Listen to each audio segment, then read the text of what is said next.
In Intent Possession.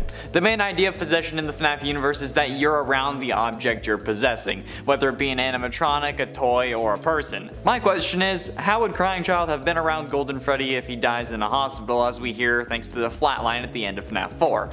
Cause it's either he's possessing William or Golden Freddy. So assuming the Crying Child dies in the hospital, as we're led to believe, how would Golden Freddy be close enough to actually get possessed? While yes, agony reaches out further from the body than any other emotion, it doesn't reach out that far. Not from the hospital to the pizzeria where you got your head squashed. The closest thing that we know ends up getting possessed by something is his father, which makes the most sense if he dies in the hospital. While you could argue that he died in Fredbear's mouth, there wouldn't be a need for IV, flowers, and pills, along with a heart monitor if he was dead from the moment that the animatronic bit down. So we know he didn't die in Fredbear's mouth. And at 9 limitations. We also see limitations of possessions other than actually being within proximity of the animatronic or object you possess.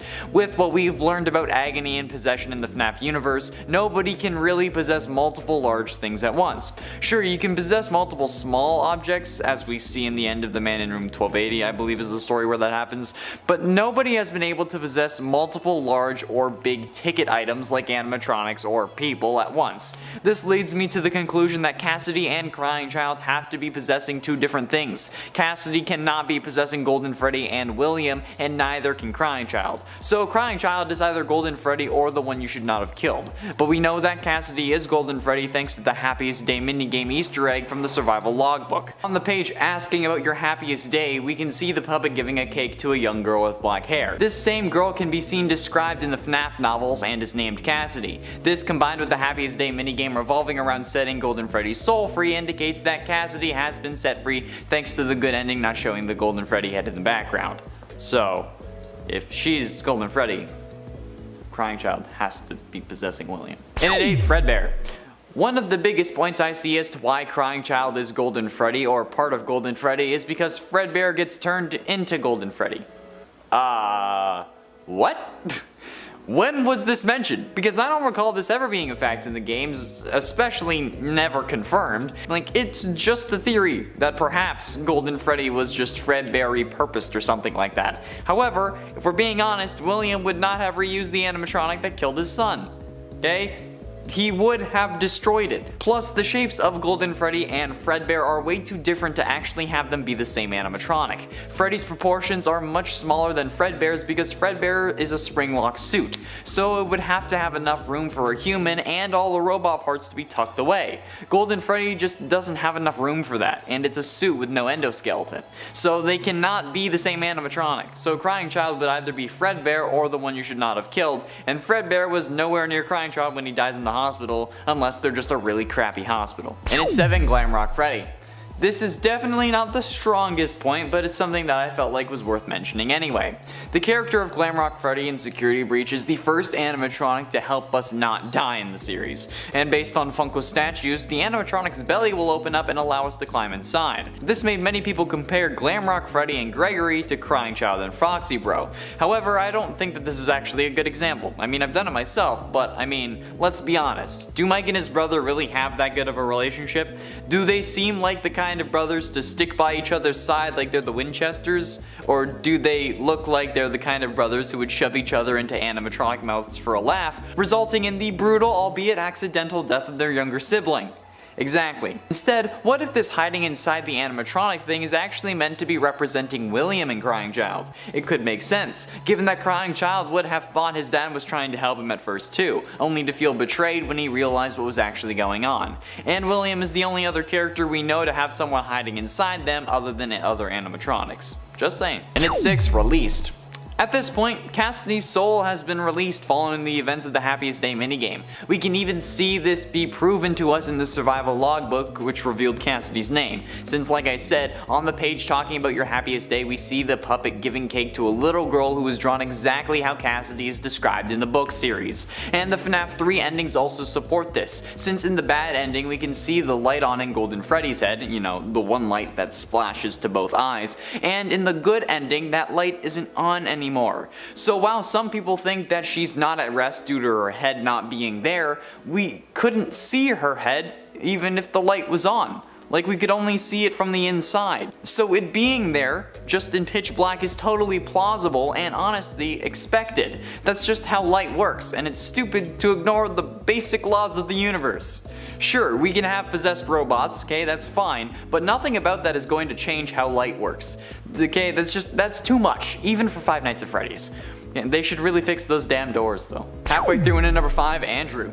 The one you should not have killed ends up making an appearance in the Fazbear Frights books. Well, a version of the character does, since this one is named Andrew and is wearing an alligator mask. However, this version has way more in common with Crying Child than they do with Cassidy. Firstly, they're both male characters with dark hair. Secondly, Andrew at one point appears as a shadow as described in the story, and Nightmare in Ultimate Custom Night says, quote, "The shadow fears me," which could be what this moment in the book was referencing, since Ultimate Custom Night takes place during the events of the Man in Room 1280, only allowing William to wake up when he manages to survive. Either way, Andrew has more in common with Crying Child, which makes sense given that these books are meant to clear things up from the games so that we can move ahead with the lore. So the introduction of Andrew was clearly meant to demonstrate that Crying Child is the one you should not have killed. And at 4, He. When looking at Ultimate Custom Night, we find a lot of information about the one you should not have killed, since, you know, they were introduced. Lines that also refer to the one you should not have killed call him a he, which some wrote off as confusion because of the animatronic Cassidy inhabits, but there is no way that they would call a spirit by their animatronic gender identity, okay? They'd be a spirit, not an animatronic. This has always bothered me. Because if Cassidy was possessing both William and Golden Freddy, she would still want to be referred to as Cassidy when not inside Golden Freddy, especially if Cassidy is really as vengeful as we thought, since, you know, being called by the thing that you get stuffed into after being brutally murdered probably isn't gonna make a spirit too happy. Getting close to the end in number 3, Nightmare animatronics. The appearance of the Nightmare animatronics as well in Ultimate Custom Night is another indicator that the one you should not have killed is Crying Child. Since FNAF 4 ends with Crying Child dying, who else would know about the Nightmare animatronics that are literally nightmares? Nobody, especially not Cassidy. If Cassidy is the one you should not have killed, how would she have known what the Nightmare animatronics look like to have them torture William in Ultimate Custom Night? She just wouldn't be able to, it wouldn't make sense. The presence of the Nightmare animatronics in Ultimate Custom Night and after means that the one you should not have killed had to know what they look like. And since Crying Child saw them in a nightmare while in a coma and died after he saw them there is no possible way anyone else could know what they look like. They have a stomach mouth, probably because Crying Child saw Elizabeth get gotten by Baby, which would realistically make him fear the animatronics and the animatronic stomachs in case they also have a surprise claw that will eat you. It's just, you know, it's the only thing that makes sense. And if you think that FNAF 4 isn't a dream, click up in the top right corner because we have a whole video about that. And ultimately, in at number 2, literary symmetry.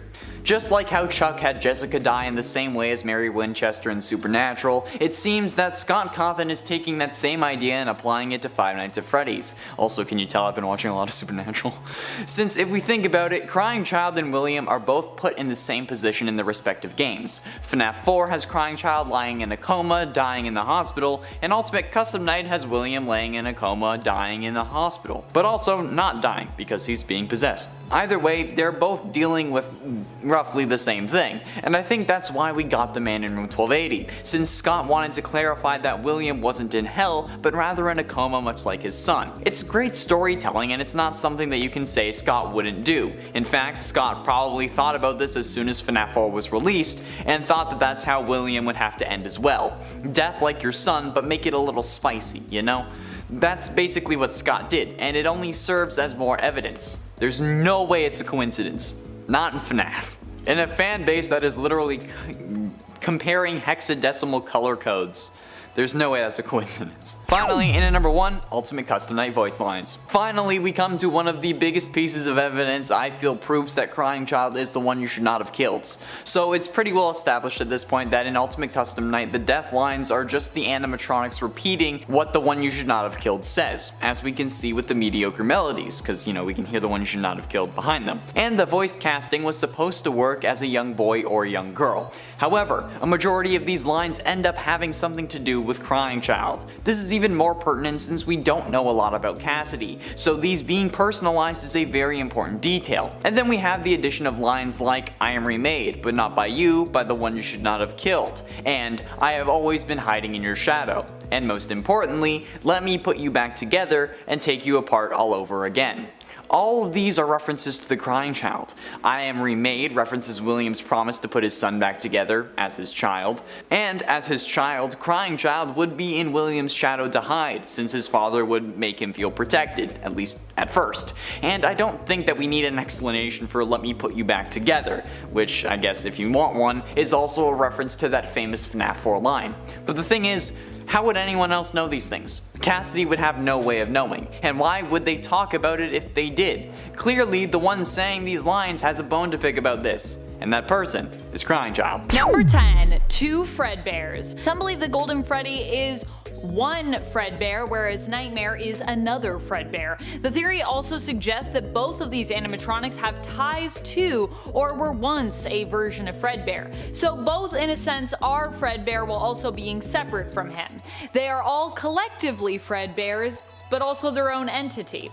The question remains, of course, if there are 2 Fredbears, have they always both existed, or was only one of them the original Fredbear? It is possible that although we have only ever seen one Fredbear on the screen at a time, there could be multiple Fredbears out there who each evolved to become something different, with one of them becoming known as Golden Freddy and the other becoming known as the more ghostly version Yellow Bear, who then perhaps goes on to become Nightmare. Number 9. Many Fredbears. It has been theorized that there is more than one Spring Bonnie suit. Some fans believe the original suit was actually locked away or destroyed, whereas the other suit that would go on to become Springtrap in William Afton's prison was actually his own personal suit. Then again, we also have seen what appears to be a slightly different version of a bunny costume, which could also be a version of Spring Bonnie in the Help Wanted game, which is worn by the entity we know as Glitchtrap. If there are multiple Spring Bonnies, it seems more than likely that there are multiple Fredbear animatronics out there, or even potentially Springlock suit versions of Fredbear. I'm not sure if Fredbear is a Springlock or not, but could be. If so, that would play well into the previous theory of there being multiple versions of Fredbear who evolved to be different entities and potentially even different Golden Freddys. And friends, before we move on to this next spot, if you are loving this list and you want more lists about Fredbear and all of the possible theories out there as to who Fredbear could be sure to let us know by giving this video a thumbs up. Number 8. The star of the show. What if Fredbear isn't Golden Freddy but another famous bear that we all know very well? That's right, what if Fredbear is actually Freddy Fazbear? I know that these two bears look very different, I know, but it could be possible that Golden Freddy is a completely separate animatronic and instead Freddy is the one who was once Fredbear. The evidence we have for this is the commonality between the two characters. Fredbear was the star and title character of Fredbear's Diner. Freddy Fazbear is the star and title character of Freddy Fazbear's Pizza. Could it then be possible that Fredbear was actually transformed or remodeled into something completely new, or something sort of new? Instead of being tossed away or relegated to the shadows, what if Fredbear was given a new look and new name as time went on and instead became Freddy Fazbear? Number 7. Fredbear is Fredbear. Even more terrifying would be the theory that Golden Freddy and Fredbear are actually separate entities, same with Freddy and Fredbear, and that Fredbear is actually a completely unique animatronic. Now, why would this be so scary? Well, it would mean so many of us were wrong in our theories, especially the theories about Fredbear being Golden Freddy. It would also mean that there are even more animatronics potentially roaming around out there. That is assuming that Fredbear is still active. If Fredbear was active though, that is one more animatronic to worry about, one more anthropomorphic bear animatronic too. Does that make it more scary? I don't know, but bears in the wild are certainly scary to run into, so perhaps bears Fredbear animatronics are also more vicious and terrifying by comparison. I know not too many people are afraid of Freddy out there in the world, but I'm just saying, bears are pretty scary creatures. You do not want to fight a bear. Number 6. Golden Freddy. Golden Freddy is a much more popular character than Fredbear when it comes to the fan base, and perhaps that is why the community has tried to give Fredbear more meaning by tying them more closely to Golden Freddy. The evidence cited for these two being one and the same ultimately comes down to appearances. Golden Freddy appears to look similar to Fredbear, and the animatronic is in a state of disrepair, which many think could be because Fredbear is such an old animatronic. Fredbear is also thought of as a yellow bear ultimately, and so is Golden Freddy. In fact, Golden Freddy in the first game has the file name Yellow Bear, so while it's not anything super concrete, a color is a color, and that's a fact. Number 5. Cassidy. There are so many theories when it comes to who exactly possesses Golden Freddy, whom some believe to be Fredbear. One such theory is that Cassidy is the one who possesses the lesser seen animatronic. Cassidy is a bit of a confusing character, but is ultimately one of the people, if not the only person, that fans theorize is possessing Golden Freddy. At least if we're talking about the games. Once you include the books, it gets a heck of a lot more complicated, because in the books there are other characters associated with Golden Freddy, and kind of multiple characters too, if we're talking about Fazbear Frights and then the novel trilogy as well. Number 4. Destroyed. What if Fredbear isn't anyone because the animatronic actually doesn't even exist anymore? At least, not in a physical sense. Many people theorize after Fredbear's role in the Bite of 83 that the animatronic was completely scrapped and destroyed. If that were to be true, it opens up a whole other realm of spooky possibilities. What if Fredbear wasn't repurposed or didn't evolve to become a new entity but is simply a ghost? This would help to explain some other mysterious things that we know about Fredbear. Or I suppose possibly Golden Freddy. After all, what if Golden Freddy was still Fredbear in disrepair and then later Fredbear after death? What if that's what Golden Freddy is? Number 3. Teleportation. Let's say that Fredbear is Golden Freddy. In that case, this would mean that either in death or possibly also just in life, if the animatronic is still considered to exist and not be a ghost, that Fredbear can teleport. At least that would be true if 1. You believe that Golden Freddy and Fredbear are one in the same, and 2. If you believe that Golden Freddy could teleport. Based on the fact that Golden Freddy is kind of a bonus animatronic in the first game who doesn't so much move into the office as simply randomly appear there, and also in FNAF 2 kind of also randomly appears places, many believe that Golden Freddy is actually capable of teleportation. Now, is this a ghost skill though, or is it something that has always been built into the suit? Well, based on FNAF 2, I think we would assume it was the suit. If it was always around, that means these suits in general are capable of being a lot more deadly and terrifying than we could have ever imagined. Talk about state of the art. Number 2. The flesh remains. Some believe that Crying Child, and not Cassidy, possesses Golden Freddy and thereby Fredbear. However, it's also possible that the two could share the animatronic, or that Fredbear is possessed by Cece whereas Golden Freddy is possessed by Cassidy alone. Crying Child, however, is intrinsically linked to Fredbear due to the Bite of 83. Crying Child is very much believed to be the victim of that bite, and it was Fredbear who of course did the biting. We see this take place in a cutscene featured in FNAF 4. While Crying Child doesn't seem to have been stuffed into the animatronic suit like other victims, at least from what we know. I don't think Cece ever ends up stuffed in that suit unless we've never seen that before. Part of their brain was, however, lost in the bite, which would mean that there was some flesh left behind to imbue the suit with their spirit. Of course, would that be enough flesh to imbue with the spirit? That's a topic for debate. Number 1. Nightmare. Regardless of whether or not you believe there are multiple Golden Freddys or multiple Fredbears, which are perhaps all Golden Freddys, it seems very likely that Fredbear is Nightmare, or that Nightmare is meant to represent Fredbear. If the Nightmare animatronics are more manifestations of fear and not real physical animatronics. If FNAF 4 is all about Crying Child, like many believe, who is critically injured by Fredbear and later dies of his injuries, then it makes sense that one of the scariest animatronics in the games, Nightmare, is meant to represent Fredbear. Ergo, these animatronics become one and the same. FNAF 4 remains one of the most confusing points for FNAF theorists. Scott has even gone on the record to say that nobody has quite figured it out. But one of the questions I see debated the most is if FNAF 4 is really a dream or if it's real. Especially since Dako commented on a Reddit post from Scott saying that he doesn't know why people still think that FNAF 4 is a dream. So since I feel personally attacked now, despite this comment being posted prior to this channel becoming FNAF themed, I still think we'll settle this debate once and for all. The main reason behind Dako saying this is seemingly because of the sister location Easter egg, the one where the security code of 1983 gives you the security camera footage of a closet, hallway, and bed from the FNAF 4 house. This to Dako among others is proof that the FNAF 4 house is an actual location rather than a construct of the mind. But I have a point that does indeed counter the whole the cameras are real idea. Since Scott was just using this as a way to confirm the year that FNAF 4 takes place in, we can easily write it off as just a figment of our imagination or even just an Easter egg that has nothing to do with the actual story. On the contrary, the layout of what looks to be the FNAF 4 house is on the camera mini-map while we're in sister location as well, meaning that the cameras actually have somewhere to point to. So, which is it?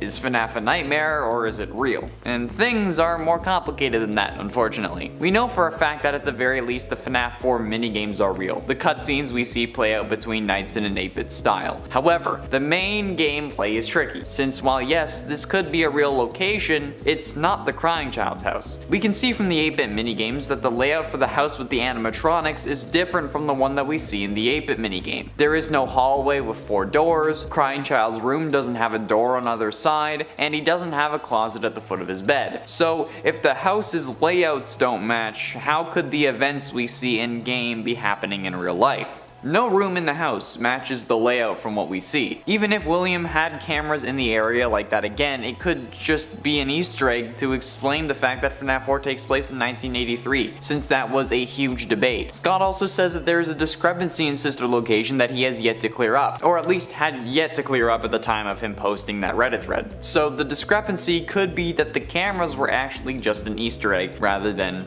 real cameras. More interestingly, the actual layout of the FNAF 4 room is more similar to the layout of an emergency room than a bedroom. See, bedrooms are typically laid out with one door as a safety measure, since you're unconscious in a bedroom. However, hospital rooms are more likely to be laid out with a door on either side to allow for easier access in case of emergency, especially in critical care. If nobody is on one side, it is more likely that someone is on the other side and can get to you in case of an emergency, and luckily that side has a door. Along with the long halls and the representations of death coming after you, FNAF 4 seems to be a perfect allegory for a hospital room, especially with the Easter eggs of IVs, pills, and flowers. But you can have all those at home, I can hear you yelling at me in the comments. Yes, but if a child is actually injured so bad that he needs blood IVs, then I don't think the hospital is gonna let him go home anytime soon, especially when he's still in a coma. There is also the point of the flatline that we hear at the end of the game. Like, there wouldn't really be a heart monitor at home. It's a child. And especially if it's a child, like even if the family is absolutely rolling in that cash money, I don't think the hospital would let him go home. I don't think that's a thing.